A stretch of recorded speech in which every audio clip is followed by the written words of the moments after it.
forces targets in Syria in support of President Trump's objective to deter the future use of chemical weapons.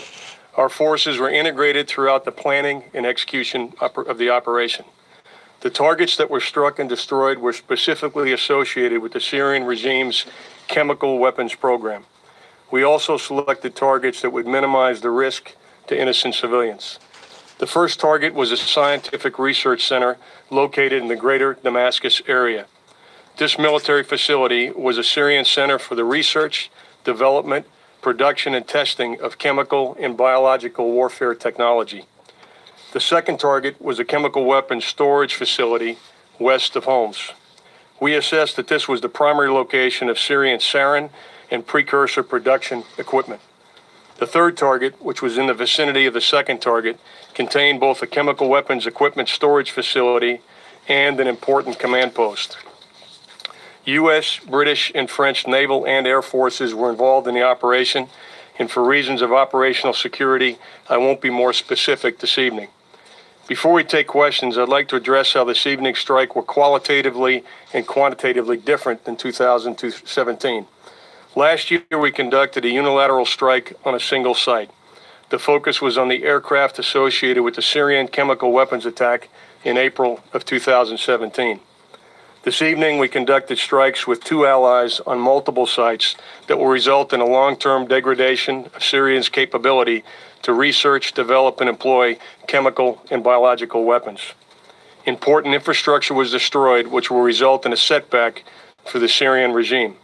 They will lose years of research and development data, specialized equipment, and expensive chemical weapons precursors.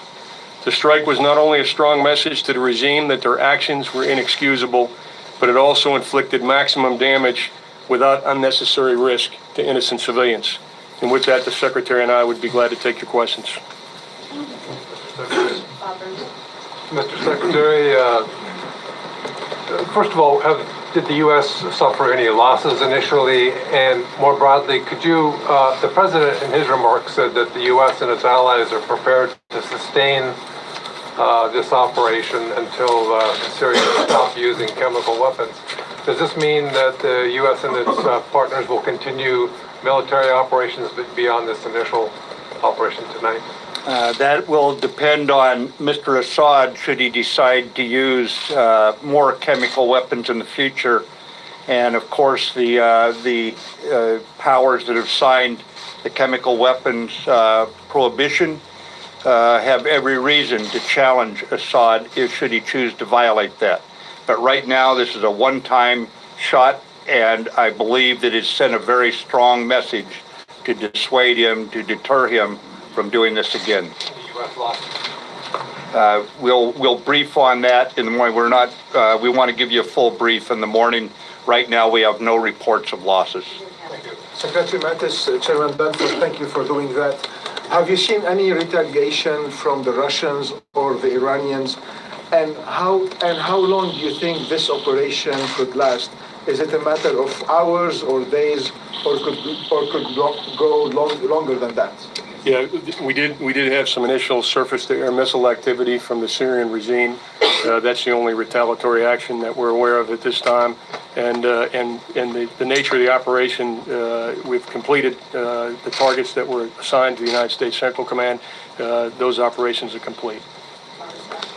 General Dunford and also Secretary Mattis, could you talk a little bit more about your concerns that you've expressed earlier in the week about Russian escalation? General Dunford, were you able to talk to your Russian counterpart, General Gerasimov? What are your concerns about escalation? And if we're permitted to ask your British counterpart a question, I would like to know the sense of your government about whether the situation with the Skripals and the Russian involvement in that, how that Russian involvement played a role in your decision to enter this coalition this evening. Barbara, let me address the last point first. Our attachés were kind enough to join us this evening. They're not going to get out in front of their president and prime minister, respectively, so that the national messages will be provided from their capitals here very soon.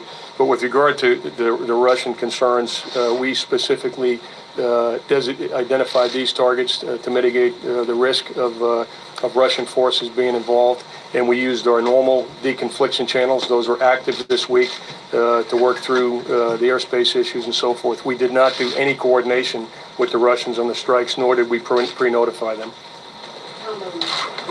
Mr. Secretary, it was just a couple of days ago that you said you're still assessing the intelligence on the chemical weapons attack, suspected attack. So at this point, do you know what the chemical was used in that attack?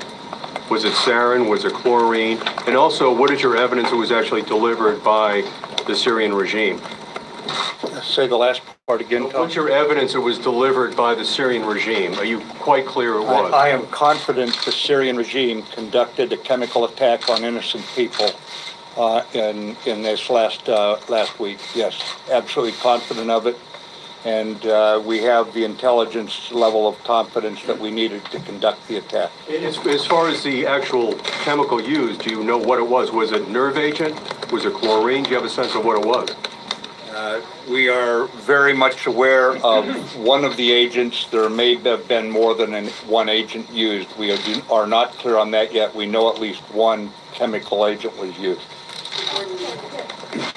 I just want to clarify on the deconfliction line. You notified the Russians ahead of time before the operation began what you were going to do and what targets you were going to strike? Gordon, to be clear, the only communications that took place specifically associated with this operation before the targets were struck was the normal deconfliction of the airspace, the procedures that are in place for all of our operations in Syria.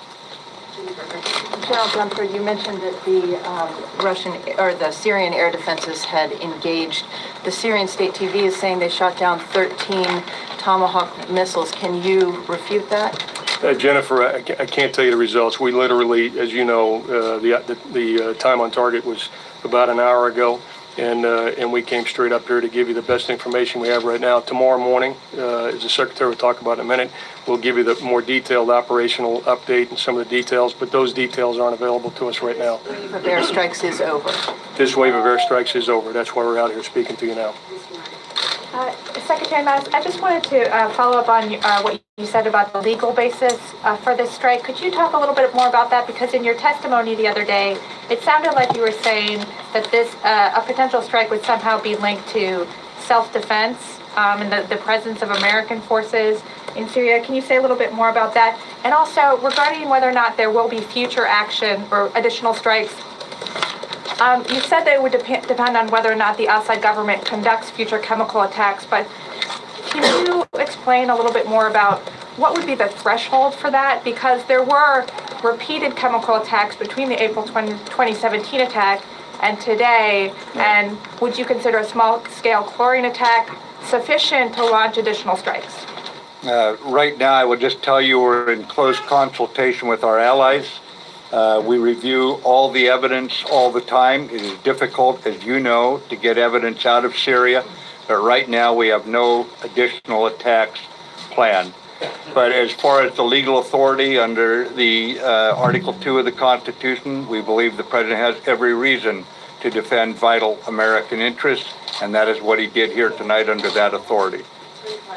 Hey, sir, a couple questions for General Dunford.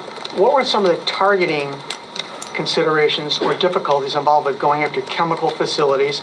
How long did the operation take to plan?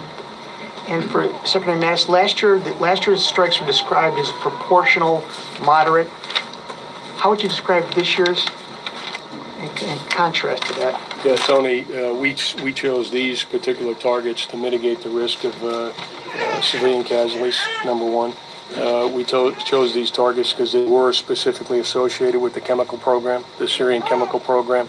And obviously, when we take a look at target planning and so forth, we look at the location relative to other populated areas, collateral damage, proportionality. So these targets were carefully selected with proportionality, discrimination, and being specifically associated with the chemical program. All standoff weapons or any manned aircraft? There were manned aircraft involved. I won't give you any of the details operationally until tomorrow morning, but we will do that at that time. Sir, instead of Thank you, last year, A question to Secretary Mattis. So up until yesterday, and I'm going to quote you here, you said, "I cannot tell you that we have evidence."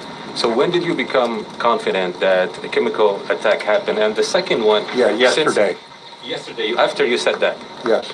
And then second, you talked about targeting the chemical weapons infrastructure of Al-Assad. If there were actually any chemical weapons or agents in those facilities that you targeted, I assume they would create health hazard in the region or not? Yeah, we don't believe, we did very close analysis. As the chairman pointed out, we did everything we could in our intelligence assessment and our planning to minimize to the maximum degree possible any chance of civilian casualties.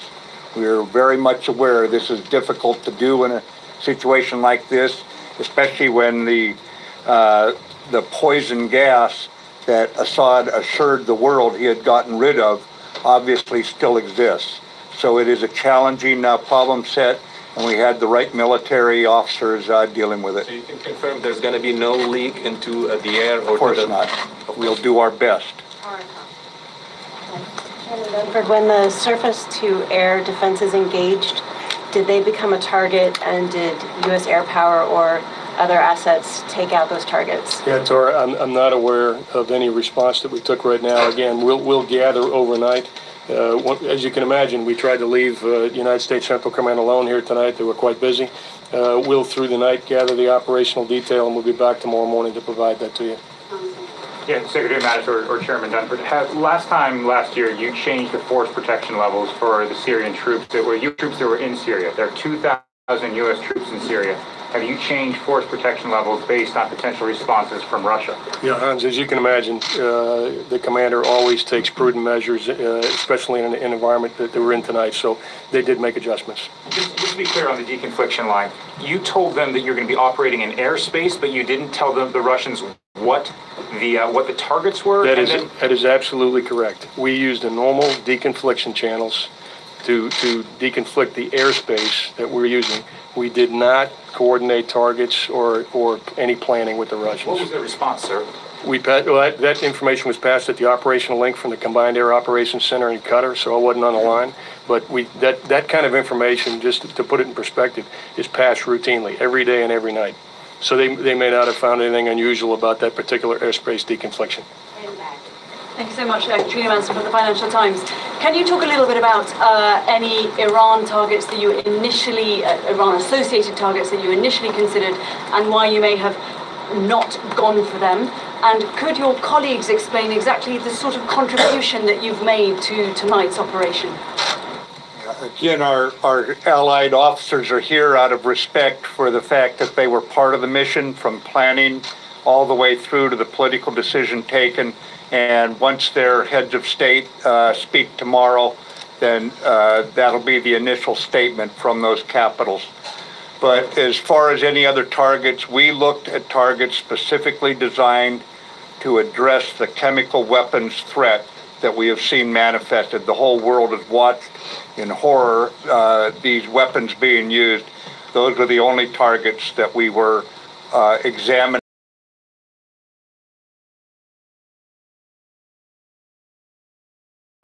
You mentioned 3 target areas that were struck. How can you be sure that from now on these are all of the target areas or all of the involved production facilities for chemical weapons that the Syrians are using? And do you believe that there are additional locations where they are producing such materials? This is a great question. We had a number of targets to select from. And again, we did not select those that had a high risk of collateral damage and specifically a high risk of civilian casualties. And so the weaponeering, back to the earlier question, the weaponeering was done, the modeling was done to make sure that we mitigated the risk of any chemicals that were in those facilities to mitigate the risk of civilian casualties. So were there other targets that we looked at? There were. We selected these specific targets both based on the significance to the chemical weapons program as well as the location and the layout. Thanks, Secretary Mattis. It seems like this strike tonight was pretty limited, not too dissimilar from last year. I know it was three targets this time instead of 1, but it still seems a little bit more targeted and more specific than what I think a lot of people were expecting. Can you walk us through your decision to, did concern about escalation with Russia affect your decision to keep this more targeted? And moving from there, how much assurance can you give us that this is going to do what the strike last year didn't do, which is basically to stop President Assad from using chemical weapons again? Nothing is certain in these kinds of matters. However, we used a little over double the number of weapons this year than we used last year. It was done on targets that we believed were selective to hurt the chemical weapons program. We confined it to the chemical weapons type targets. We were not out to expand this. We were very precise and proportionate, but at the same time, it was a heavy strike. Mr. Secretary, prior to the attack, how important was it to get the support from the allies, not only from an intelligence point of view, but also just from the countries themselves?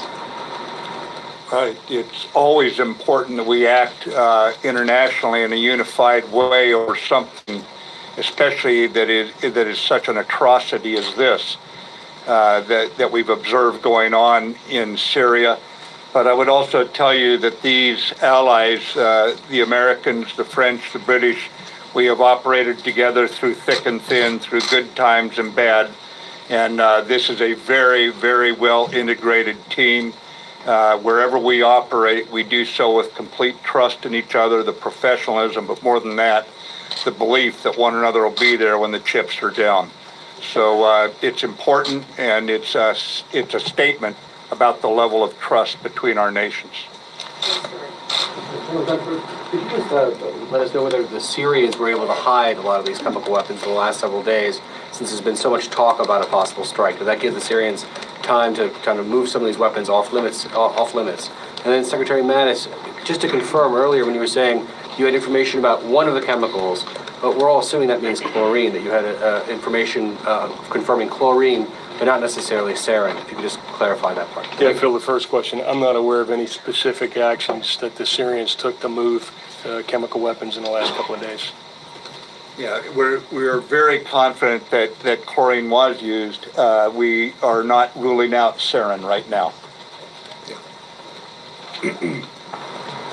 Senator, I'd like to follow up on Lewis's question about the targets that you first examined and then triaged down to the 3 tonight.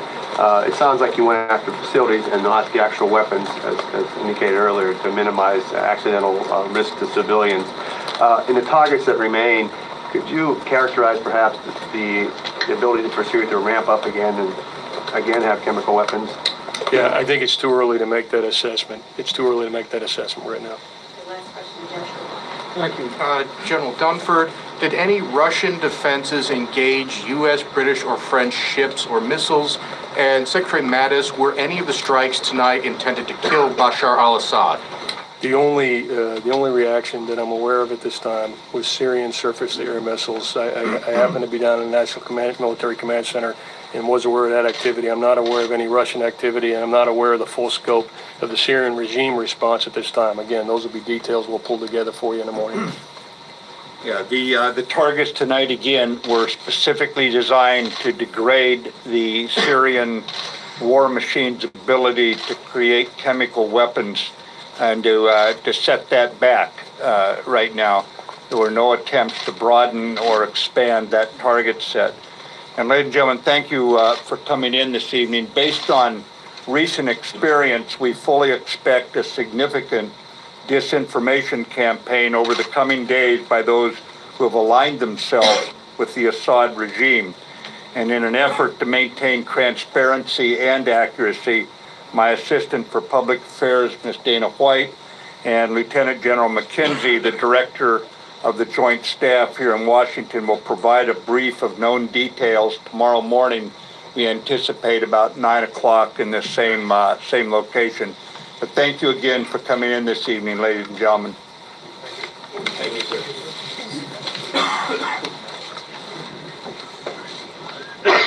All right, there you have it. Secretary of Defense Jim Mattis, along with the chairman of the Joint Chiefs. We are learning more from that press conference on these precision attacks in Syria on these locations, these targets of interest in Syria by the allied forces of the United States, France, and Britain. We can tell you that this attack was carried out at about 9 p.m.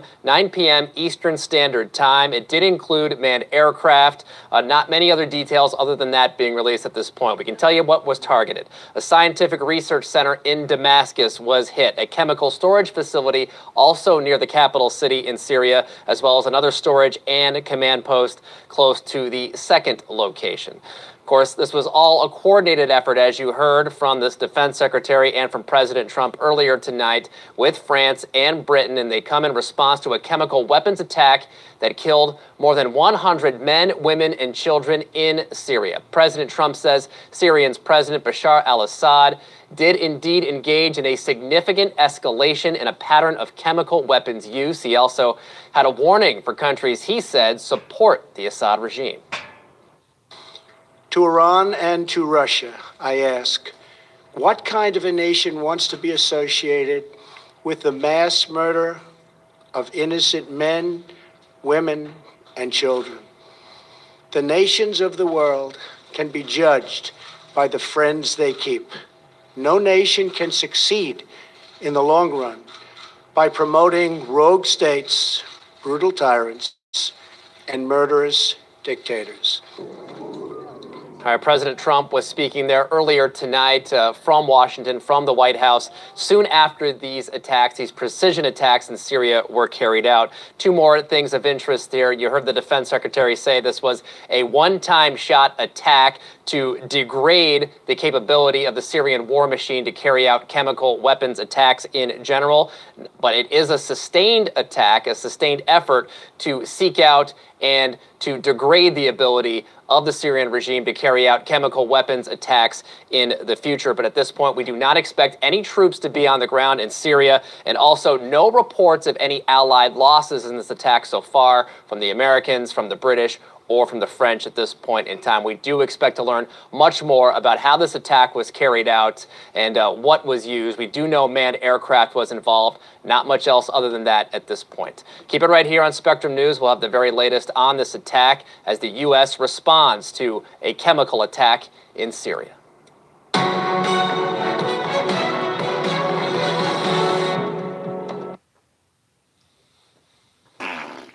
Sky Tracker Doppler Radar is sponsored by the Vinyl Outlet.